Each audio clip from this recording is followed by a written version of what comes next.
வதற்காகவும் சட்டம் ஒழுங்கை நிலைநாட்டுவதற்காகவும் உருவாக்கப்பட்டதுதான் தமிழ்நாடு காவல்துறை.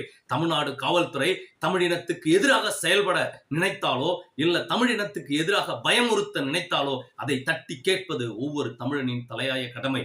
மறந்துடாதீங்க, மறந்தும் இருந்துடாதீங்க. தமிழ்நாடு காவல்துறையில 2 டிராபிக் போலீஸ் வந்து ஒரு பஸ் நிறுத்தி ஃபைன் போடுறாங்க. அந்த பஸ்ல இருக்கக்கூடிய 100 பயணிகள் என்ன உட்கார்ந்து வேடிக்கை பார்த்துட்டு இருக்கீங்க.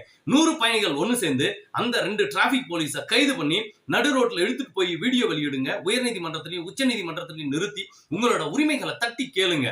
அதாவது ஒரு காவல்துறை அதிகாரி தன்னால ஒரு 10 ரூபா கொடுத்து டிக்கெட் எடுக்க வக்கில்ல அவர் வந்து ஒரு வீடியோவை வெளியிட்டு பரபரப்பாக்கி தமிழ்நாட்டில் இருக்கிற ஒட்டுமொத்த காவல்துறையும் ஒன்னு சேர்ந்துக்கிட்டு, அதுதான் நான் முதல்ல இருந்து சொல்லிட்டு இருக்கிறேன். ஒரு காக்கி தப்பு பண்ணுனா 100 காக்கி அதை பாதுகாப்பு பண்ணுது. சோ தமிழக மக்களே விழித்தெழணும். பொறுத்தது போதும் பொங்கி எழுங்கள், உறங்கியது போதும் விழித்தெழுங்கள். புரட்சிகரமான மாற்றங்களை தமிழகத்தில்